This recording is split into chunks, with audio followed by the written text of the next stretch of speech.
Well guys, not a lot of love for the D badge of this bike.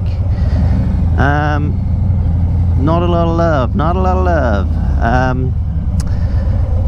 It's my bike and I quite like it, so I've got plans though guys, so don't worry, I haven't ruined my bike.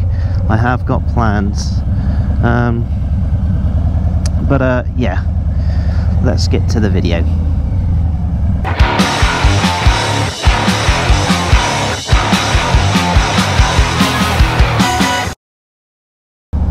Hey guys, I'm back again. Hope you guys are all doing very well.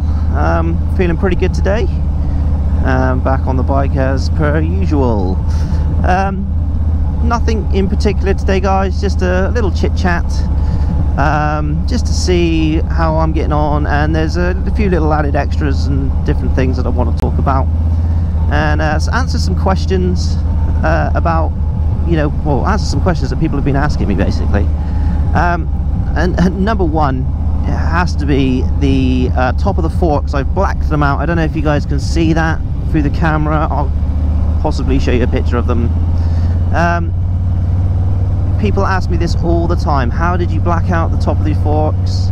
There's no covers for them yet and all this sort of stuff. I think some people do covers for them, but I bought the bike in April when it came out, and that was the first thing I ever did. Before I even had a channel, I believe it was the first thing I did, is I bought the bike and did it straight away. And all it is guys is vinyl wrap, gloss black vinyl wrap. It's not 100% color match to the black on the bike, but you can't really tell. All you do, I bought it on eBay, and I bought a 1 meter by 0.3 meter strip for about a £5 on eBay.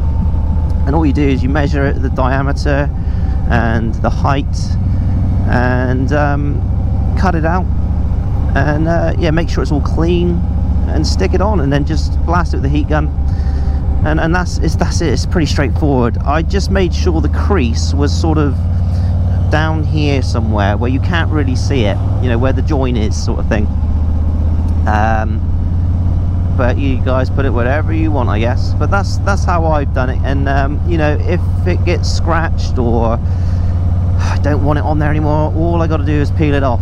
I don't have to bother unclamping any triple trees or anything like that. It's just a simple stick and release sort of thing. So guys, what do you think of the new FXDR? I just don't know how I feel about it at the moment. I mean, I do like the look of it, but there's certain things I don't like about it. I think the exhaust is ugly, really ugly. Now I know, most people who buy a Harley change the exhaust, and a nice 2-into-1 exhaust would look great on there. But that with that air filter, I know some people have said they like it. I can't stand that air filter. I think it looks horrendous. It's stuck out way too far. It's really unproportional to the rest of the bike, and yeah, it's not for me. That would have to go. And I just think if you're buying a Harley for what is basically 20 grand, I want to get a Harley for 20 grand. I'd rather get a bagger or something like that. You're going to get a lot more out of it in terms of mod cons, if you like, cruise control, all that kind of stuff. You're going to get bags with it. I mean, don't get me wrong, it's obviously going to appeal to some people, but I can't remember who said it now, but if you want a sports bike, you don't rake the shit out of it. You need that sort of like less raked bike. I know that it's probably really maneuverable, but if you want a sports bike, surely you're going to buy a sports bike, not a Harley that's kind of like an in-between cruiser sports bike thing. I don't know, that's just my opinion on it. I mean, there's some things I really like about it. It looks really futuristic, the tank looks great, and I like the idea, but I just don't know if there's a huge amount of market for it. I mean, if you're going to spend a lot of money on a bike, would you spend it on that? I don't know. It's a solo seat as well. Doesn't look like a 2-upper at all. The rear wheel cover with all the indicator and everything on it, I mean, some people don't like that. I'm not too bothered about that. I think it doesn't look, in my opinion, it doesn't look too bad. It looks tidy. Again, you can relocate all this sort of stuff anyway, so all the stuff I'm mentioning you can change. It's like the handlebars, you know, they're standard sort of bloody Harley sort of whatever handlebars they are, you know, a nice set of drags on there, or even risers and straight T-bar, something like that would look great on it. But it's not that kind of bike, you know. It's not really a cruiser, is it? It's kind of like a sports, I don't know, it's like a sports cruiser.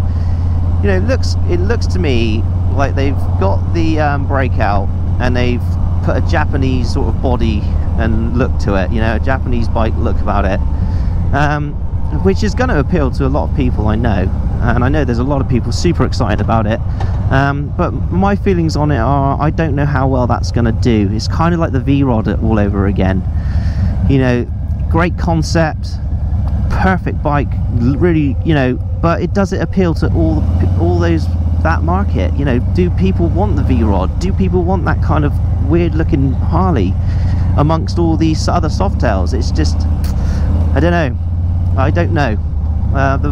You make your own minds up about it. I'd love to hear your comments on this new bike, guys, because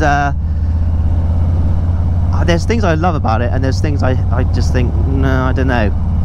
So yeah, guys, please leave your comments, because you know, it's very, I like to talk about the new bikes that Harley are bringing out, because it's an interesting time for Harley Davidson at the moment. And you know, that Pan Am one, or whatever it is, Pan America, I think that's a cracking bike. I think they've done a really good idea there, and good job what they've done with it as well, the way it looks and everything. I can see a lot of people trying that bike out and falling in love with it, and they're gonna, you know, they're opening their market up. But this new one, this FXDR, I don't know. Maybe it's me, I don't know. But yeah, please leave your comments, guys, and yeah, like and subscribe, and I will catch you next time. Street Bobber Vlogger, woo!